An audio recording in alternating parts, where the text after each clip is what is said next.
Good morning, students. Om Namah Shivaya. Chapter 14, Standard 9th, Natural Resources.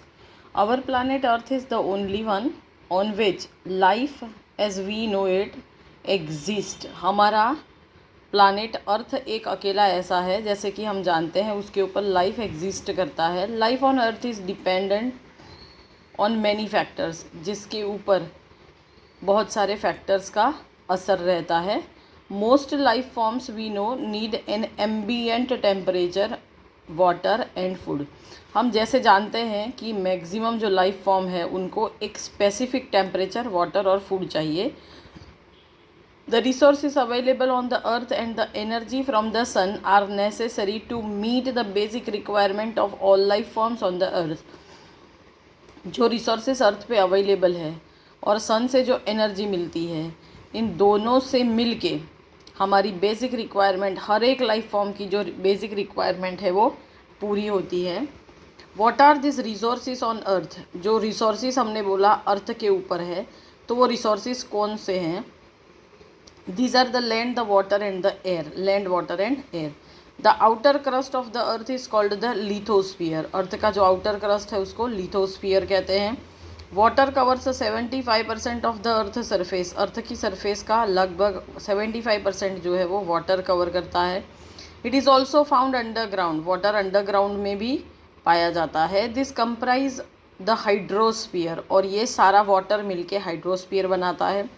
The air that covers the whole of the earth like a blanket is called the atmosphere. और जो air पूरे अर्थ को blanket की तरह घेरे रखी है उसको कहते हैं एटमॉस्फेयर.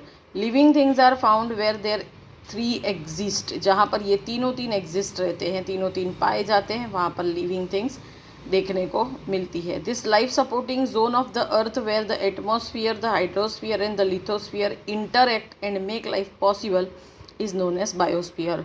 और एक चौथा स्फीयर है कि जहाँ पर लाइफ सपोर्टिंग जोन है अर्थ का, जहाँ एटमॉस्फेयर, हाइड्रोस्फीयर और लिथोस्फीयर तीनों एक दूसरे से इंटरेक्ट करते हैं और जिसकी वजह से लाइफ पॉसिबल होती है, इसको बायोस्फीयर कहते हैं. Living things constitute the biotic component of the biosphere. Living things जो है ये बायोस्फीयर का बायोटिक कंपोनेंट बनाती है, कंसिस्ट करती है.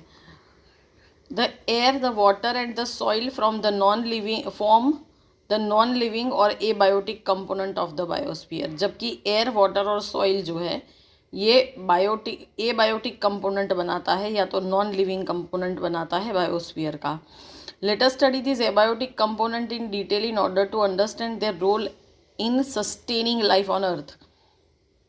अभी अर्थ के ऊपर लाइफ सस्टेन होने के लिए ये जो एबायोटिक कंपोनेंट है उसका रोल क्या है उसके बारे में स्टडी करेंगे.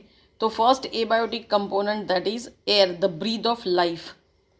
We have already talked about the composition of air in the first chapter. हमने फर्स्ट चैप्टर में एयर के कंपोजिशन के बारे में ऑलरेडी पढ़ा है. It is a mixture of many gases like nitrogen, oxygen, carbon dioxide, water vapour.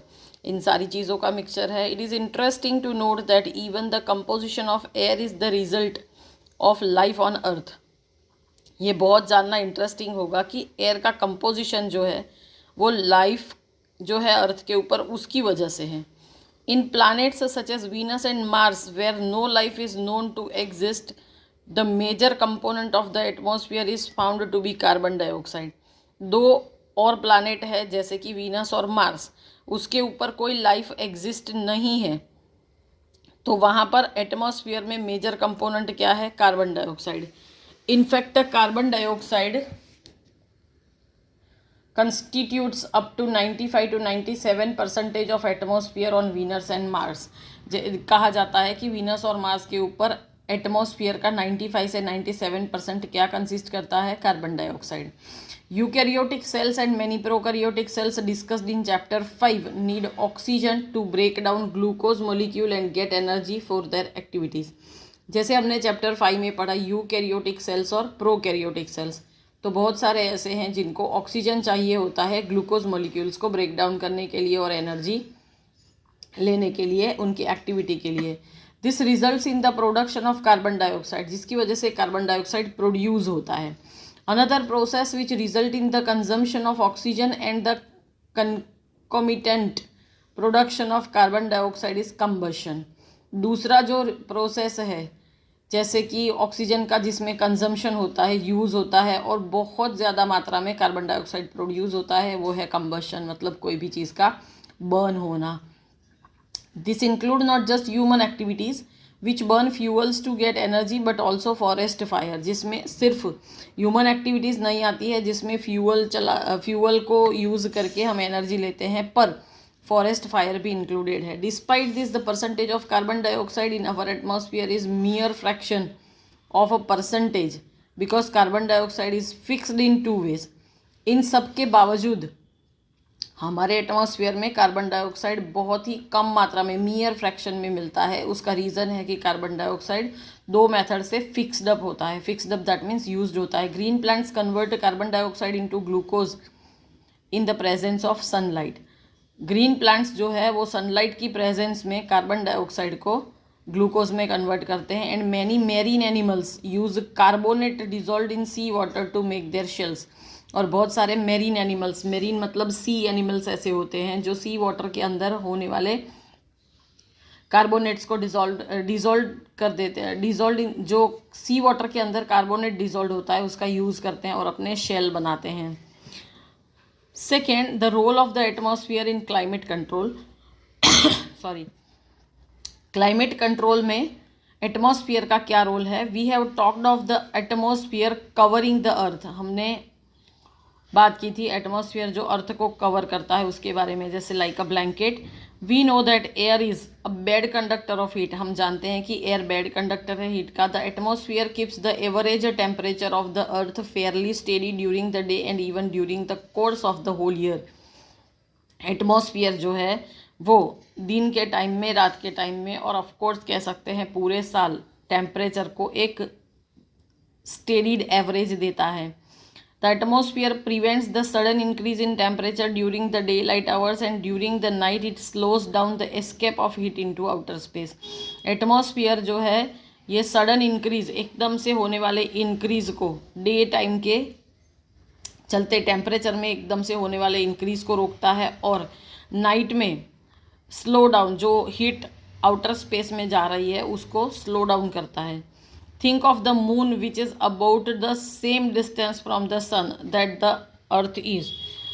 Moon के बारे में सोचो, जितना लगभग अर्थ और सन के बीच का डिस्टेंस है उतना ही सन और मून के बीच का डिस्टेंस है। डिस्पाइट दैट, इसके बावजूद, on the surface of the moon, moon की सरफेस के ऊपर, with no atmosphere the temperature range is from, जहाँ पर एटमॉस्फियर नहीं है वहाँ पर टेम्परेचर की range -190 degree centigrade to +110 degree centigrade रहता है। You have to do activity and then give answers of this activity regarding to measure the temperature of the following: beaker full of water, a beaker full of soil or sand and a closed bottle containing a thermometer। That means in तीनों का temperature measure करना है, मतलब ये liquid form में है, ये solid form में है और ये गैसियस फॉर्म में है। Keep them in bright sunlight for 3 hours। तो अब तीन चीज़ों को ब्राइट सनलाइट में 3 hours के लिए रख दो। Now measure the temperature of all 3 vessels. अब तीन वेसल का टेम्परेचर मेज़र करो। Also take the temperature reading in shade at the same time. अभी उसी टाइम पे शेड के अंदर टेम्परेचर क्या था उसको भी मेज़र करो। is the temperature reading more in activity 1 or 2? Activity 1 में टेम्परेचर ज़्यादा है कि 2 में ज़्यादा है? Based on the above finding which would become hot faster, the land और द सी। इन दोनों के बेस पे आंसर दो, मतलब लिक्विड जल्दी से गर्म होता है कि सॉलिड जल्दी से गर्म होता है, बराबर। Is the thermometer reading of the temperature of air in shade the same as the temperature of sand or water? Temperature जो दिखा रहा है वो जो शेड के अंदर एयर का टेम्परेचर है और सैंड और वाटर का टेम्परेचर सेम दिखा रहा है। What do you think is the reason for this? अलग अलग टेम्परेचर दिखाते हैं तो उसका रीज़न क्या है? And why does the temperature have to be measured in shade? Temperature को शेड में क्यों मेज़र किया जाता है? Is the temperature of air in the closed glass vessel or bottle the same as the temperature taken in open air? क्या बंद glass की bottle में जितना टेम्परेचर लिया जाता है उतना ही टेम्परेचर ओपन एयर में भी मिलता है?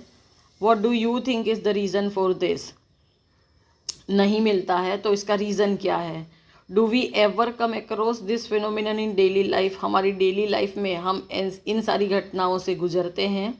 As we have seen above, sand and water do not heat up at the same rate. जैसे हमने देखा कि सैंड और वाटर जो है दोनों एक प्रपोर्शन से गर्म नहीं होते हैं। What do you think will be their rates of cooling? तो फिर उनके कूलिंग का रेट क्या रहेगा? Can we think of an experiment to test the prediction? इस प्रेडिक्शन को चेक करने के लिए कोई और एक्सपेरिमेंट हम कर सकते हैं। Your next topic is the movement of air that is called wind, will be explain in next lecture. Thank you. ओम नमः शिवाय।